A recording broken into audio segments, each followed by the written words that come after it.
খালেদা জিয়ার মৃত্যু নিয়েও রাজনীতি, আর যেটা থাম্বনেলে ছিল সবকিছুতে রাজনীতি খোঁজেন কেন, আর কেন এই তেনা পেঁচানো। যেটার মধ্যে আমি বলেছিলাম যে খালেদা জিয়ার মৃত্যু কখন হয়েছে, কিভাবে হয়েছে, অনেক আগে হয়েছে, কেন তো পরে ঘোষণা দেওয়া হচ্ছে, এই সমস্ত নানা ধরনের সন্দেহপূর্ণ কথা সোশ্যাল মিডিয়ায় যেগুলো দেখা যাচ্ছিল সেগুলো নিয়ে কিছু কথা বলেছিলাম। যে কমেন্টগুলো পেয়েছি সেখান থেকে আমরা বেশ কয়েকটা কমেন্ট নিয়েছি। বেশ কিছু কমেন্ট আমি কোনো মন্তব্য করবো না, কেবল আপনাদের পড়ে শোনাবো যে মানুষ আসলে কি ভাবছেন, কি বলছেন, সেই জিনিসটা উপলব্ধি করার জন্য। প্রথম যে কমেন্টটা পড়বো এটা লিখেছেন মিস্টার আদর হুসাইন। তিনি লিখেছেন, যারা আমাদের দেশের শত্রু ছিল, যারা বাংলাদেশকে মেনে নিতে চায় নাই, তারাই এই মৃত্যু নিয়ে কিচ্ছা রচনা করতেছে। আমরা মনে করতাম আমাদের শত্রু ছিল আওয়ামী লীগ, কিন্তু আমাদের শত্রু আমাদের ঘরেই ছিল। বিএনপির বারবার ভাবা উচিত, স্বাধীনতা বিরোধীরা কখনো কারো বন্ধু হয় না। এরা ইসলামিক নাম দিয়ে ইসলামের 12টা বাজিয়ে ফেলেছে, দেশের 12টা তো আগেই বাজিয়েছে। এখন মনুষ্যত্বগুলো হারিয়ে ফেলেছে। ন্যূনতম মনুষ্যত্ব, ন্যূনতম কৃতজ্ঞতা বোধ এই লোকগুলির নেই। যে লোকগুলো বিএনপির সাথে এত বছরের রাজনীতি করছে, এখন সেই খালেদা জিয়াকে নিয়েই কটূক্তি করতে ছাড়ছে না। তার থেকে আওয়ামী লীগ হাজার গুণে ভালো। মারুফ লিখেছেন, মানুষ মরণশীল, একজন বয়স্ক অসুস্থ মানুষ মরবে, এটাই বাস্তবতা, আমরাও মরব, ধন্যবাদ। মুজিবুর রহমান লিখেছেন, মাসুদ কামাল স্যার ধন্যবাদ আপনাকে যে প্রশ্নটা আপনি করেছেন, কারণ খালেদা জিয়ার মৃত্যু নিয়ে তার দলের ভেতর থেকে যে সমস্ত কেন্দ্রীয় নেতারা আছেন তারাই মিডিয়ার সামনে এই ভেদাভেদটা সৃষ্টি করেছেন। কারণ একজন মানুষের মৃত্যু হলে একবারই প্রকাশ করার নিয়ম, তা না করে তারা তাল বাহানা করেছেন, যার কারণে এই বেবিদের জন্মনে এই বিষয়ে জনমনে নানা ধরনের প্রশ্ন জন্ম নিয়ে দিয়েছে। কারণ বাংলাদেশের রাজনীতি দলগুলা মানুষের মৃত্যু নিয়ে রাজনীতি করে। আমি মুজিবুর রহমান সাহেবের প্রশ্নের এই মন্তব্যের প্রেক্ষিতে একটু বলি, তার দলের লোকেরা কি করেছে? তারা কি কখনো বলেছে যে খালেদা জিয়া মারা গিয়েছেন?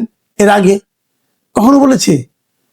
আপনি ধারাবাহিকভাবে গত 1 মাস 2 মাসের মতামতগুলো দেখেন, প্রতিদিন তারা ব্রিফিং করেছে, প্রায় প্রতিদিন তারা ব্রিফিং করেছে। ব্রিফিংগুলি দেখেন, কোথাও কি এমন কিছু তারা বলেছে যেটা থেকে আপনার মনে হয়েছে যে উনি আগেই মারা গিয়েছেন? ভাই, এটা হলো জানেন কি, আপনি যে কথাটা বলছেন মুজিবুর রহমান সাহেব, এটা হলো কি এক ধরনের আপনি নিজেই চিন্তা করে নিয়েছেন, কেউ বলেনি, কিন্তু আপনি ভেবেছেন যে উনি মারা গেছে, ওনাকে আটকে রাখা হয়েছে, ওনার মৃত্যুর কথাটা প্রকাশ করা হচ্ছে না। জমজম লিখেছেন, বাঙালি সম্ভবত পৃথিবীর নিকৃষ্ট জাতি।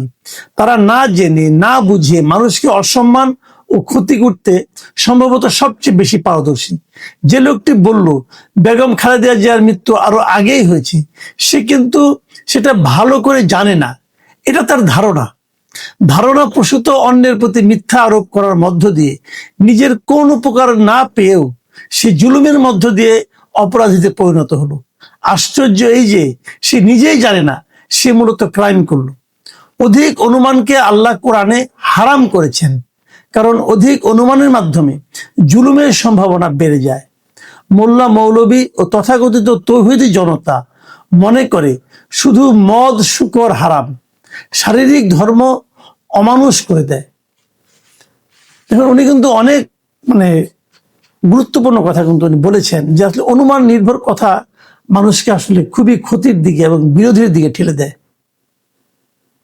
এটা একটু বড় মন্তব্য, তবু আমি পড়বো। এটা লিখেছেন মিস্টার ইমরান হোসেন। তিনি লিখেছেন, আমি যদি ধরেও নেই বেগম খালেদা জিয়া আগেই মারা গিয়েছেন, কিন্তু তাকে কৃত্রিমভাবে বাঁচিয়ে রাখা হয়েছে, তাহলে আমি বলবো তার লাশটা পর্যন্ত দেশের জন্য কাজ করেছে। তারেক দেশে আসতে পারছিলেন না, অন্যদিকে একাধিক মহল দেশে অরাজকতা সৃষ্টি করে বিভিন্ন কৌশলে দেশকে হায়নার মতো খাওয়ার প্রস্তুতি নিয়ে রেখেছিল। তাদের সবার হাত থেকে দেশকে বাঁচিয়ে রেখেছিলেন নিজে ক্লিনিক্যালি ডেথ খালেদা জিয়া। ওনার নিথর দেহটা মাটির উপরে ছিল বলেই দেশটা শান্তিতে টিকেছিল। কতটা ধন্য হলে একজন মানুষকে আল্লাহ এতটা সম্মান দেন যে তার মৃতদেহটা পর্যন্ত দেশকে পাহারা দেয়। তিনি এই দেশটাকে সন্তানের মতো আগলে রেখেছিলেন, কারণ এত সহ্য শক্তি, ত্যাগ আল্লাহ তাআলা মা ছাড়া আর কারো ভিতরে দেননি। আল্লাহ তাকে যেন বেহেশত নসিব করেন, তিনি মজলুম হয়েও দেশকে ছাড়েননি। হে আল্লাহ, আপনিও তাকে ছেড়ে দিয়েন না। খুবই টাচি একটা মন্তব্য করেছেন mister Imran Hossain. S M Ghaznavi লিখেছেন, ম্যাডাম জিয়ার মৃত্যুতে বর্তমান সরকারের ভূমিকাটা সত্যি প্রশংসনীয়, কিন্তু কোন রাজনৈতিক দল ক্ষমতায় আসলে এই জাতীয় গুরুত্বপূর্ণ ব্যক্তিদের মৃত্যুতে কি এই ধরনের ভূমিকা রাখবেন?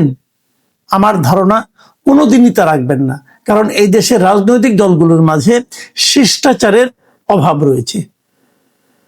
এটাও কিন্তু আমার কাছে মনে হয়েছে এটা আই ওপেনার। আমাদের ভাবতে হবে যে কেন আমরা নিজের দলের বাইরে আর কিছু চিন্তা করতে পারি না। মাহমুদ আলী লিখেছেন, হাদিসে অনুমান করতে নিষেধ করা হয়েছে, তারা কি প্রমাণ দিতে পারবে? খালি মুখে ইসলামের ফেনা তুলে ফেলো, অন্তরে ধারণ করো না। অন্তরে ধারণ করো কোরআন ও হাদিস। এটা বেশ বড় একটা কমেন্ট, তো আমি এটা পড়তে চাই। এটা লিখেছেন এস ডি সজীব। তিনি লিখেছেন, মাসুদ কামাল সাহেব, আপনার মনের ভিতরের অবস্থা আমি কিছুটা অনুভব করতে পারছি। আমিও আপনার মতো বিষয়টা অনুভব করছি। মাসুদ কামাল সাহেব, বিগত কিছুদিন আগে খালেদা জিয়াকে নিয়ে মানুষের মনে কিছু ঘটনার অনেক কিছু ঘটনার জন্ম দিয়েছে। খালেদা জিয়াকে বিদেশে চিকিৎসার জন্য চার্টার্ড বিমান নিয়ে আসা, আবার শরীরের অবস্থা বিদেশে নিয়ে যাওয়ার মতো নেই, এবং পুরো হসপিটালের বাইরে এসএসএফ মোতায়েন, ভিআইপি প্রোটোকল দেওয়া, এবং গত কিছুদিন যাবৎ খালেদা জিয়ার কোনো শারীরিক অবস্থার নিউজ গণমাধ্যমে না আসা, তারেক জিয়া দেশে আসতে নিরাপত্তা নিয়ে বক্তৃতা দেওয়া, এবং অল্প সময়ের মধ্যে দেশে আসার ঘোষণা দেওয়া, দেশে এসে বিপুল মানুষের সম্বর্ধনা পাওয়া, হাসপাতালে এসে ডাক্তারদের সাথে কথা বলা, এবং সবচাইতে অবাক হওয়ার মতো ঘটনা তা হলো অসুস্থ মাকে দেখতে যাওয়ার সময়কার কোনো ভিডিও মিডিয়ার সামনে না আসা। সবকিছু পর্যবেক্ষণ করলে মানুষকে আপনি কি বুঝাইবেন? দোষ হচ্ছে আমাদের নিজে। আমরা কেন মানুষকে সমালোচনা করার সুযোগ তৈরি করে দেব? আমার এই কমেন্টের মাধ্যমে কেউ কোনো কষ্ট পেলে ক্ষমা সুন্দর দৃষ্টিতে দেখবেন। সাবেক প্রধানমন্ত্রী বেগম খালেদা জিয়া বিধি আত্মার মাগফিরাত কামনা করছি। উনি কিন্তু অনেক কথাই বলেছেন, কিন্তু আমার একটা কথা মনে হয়, ওনার ভেতরে অসুস্থতা, উনি যখন আইসিইউতে ছিলেন, ওই সময়কে ভিডিওটা আপনি কিভাবে করবেন? যে কোনো ডাক্তার আপনাকে করতে দেবে? এটা তো হয় না রে ভাই। হুবার্ট বারোই লিখেছেন, আমি আপনার কথার সাথে পুরোপুরি একমত। লাইফ সাপোর্টে একজন মানুষকে অনেক দিন বাঁচিয়ে রাখা যায়, এতে সমস্যা নাই। যাদের সামর্থ্য আছে তারা এই কাজটি করে থাকেন। তারেক রহমান দেশে আসার কারণেই খালেদা জিয়াকে লাইফ সাপোর্টে হয়তো বাঁচিয়ে রাখা হয়েছিল, যেমনটি আপনার মায়ের বেলায় ঘটেছিল। আপনার বোন আসবে তাই আপনারা আপনার মাকে ভেন্টিলেশনে রেখেছিলেন। জাকির হোসেন লিখেছেন, আপনাদের মতো সাংবাদিকরা কখন কোথায় তেল মারতে হয় এটা জানেন।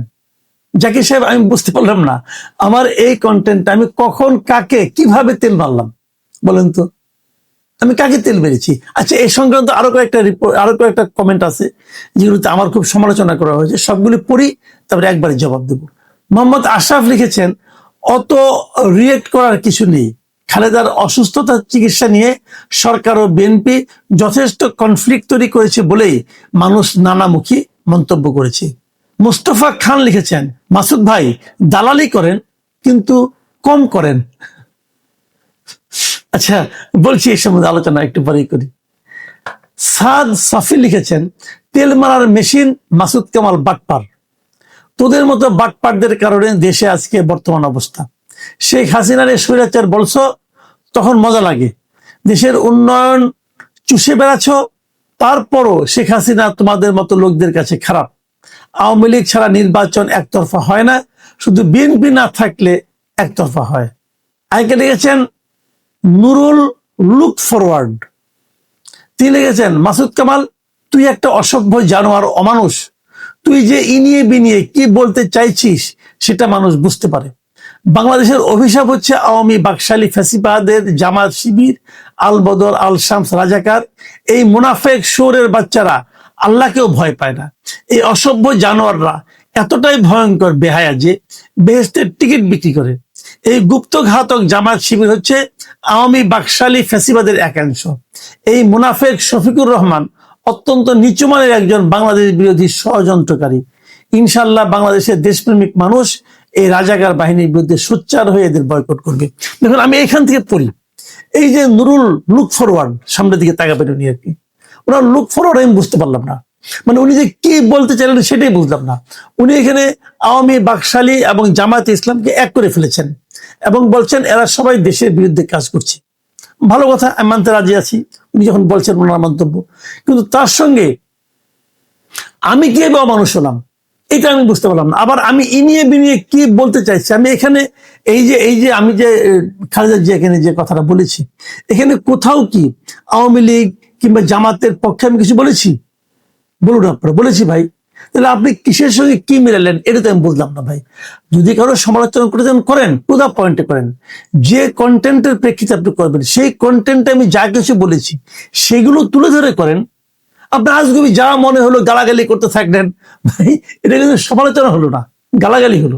আমি আপনি গালাগালিটা পড়লাম এই কারণে যে আপনাদের যারা সমালোচনা করেন তাদের সবার কাছে আমি দেখেছি সবাই গালাগালি করতে খুব পছন্দ করেন, তুই টুকারি করতে পছন্দ করেন। এটা কেন ভাই? এটা কি শিক্ষা? এটা কি আপনার ইসলাম এটাকে সাপোর্ট করে মানুষকে তুই টুকারি করাটা? আপনি সমালোচনা করেছেন করেন, আমি তো আমার সমালোচনাগুলি পড়ি, এমন তো আমি এটা না পড়লেও পারতাম, কিন্তু বাট আমি পড়ছি কেন?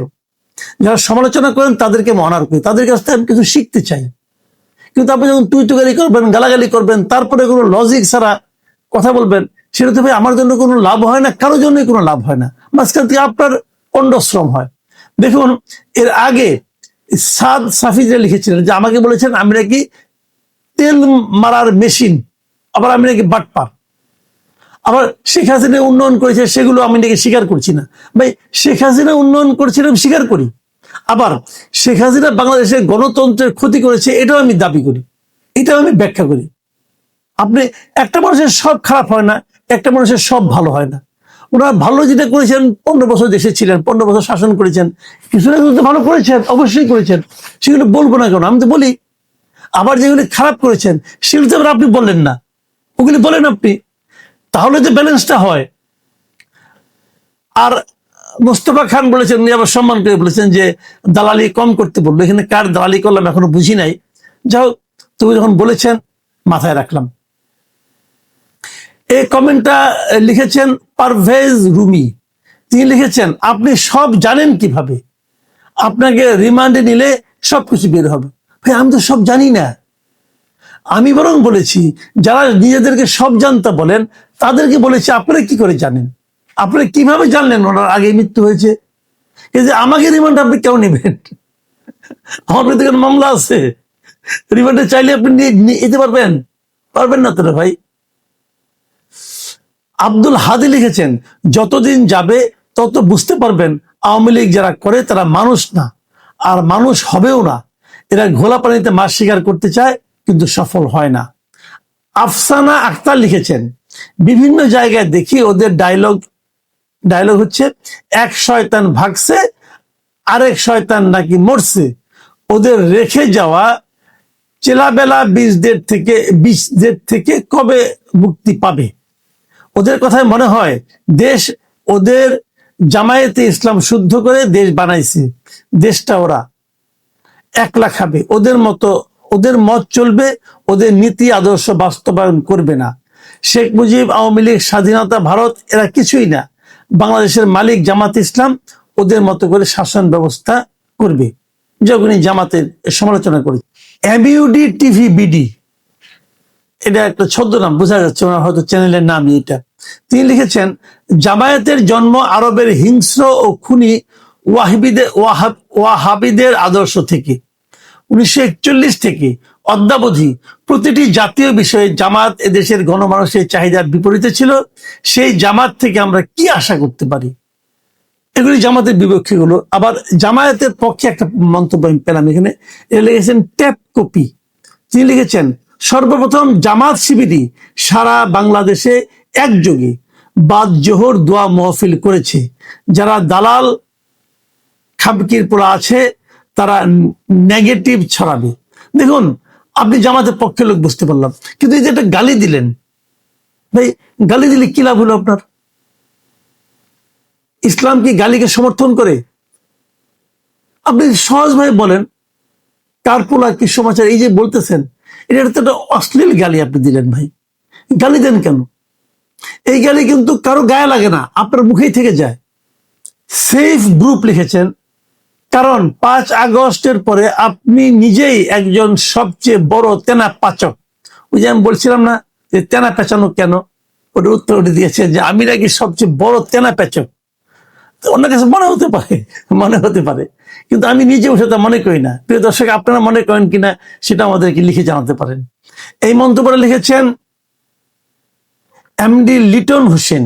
তিনি লিখেছেন, বাংলাদেশের অর্ধেকের কম মানুষ নিয়ে নির্বাচন হচ্ছে, সেই বিষয়ে আলোচনা করেন ভাই আজকের পরে, কারণ সাবেক প্রধানমন্ত্রী আজকে মারা গেছেন, আজকে এই বিষয়ে কথা না বললেও চলে।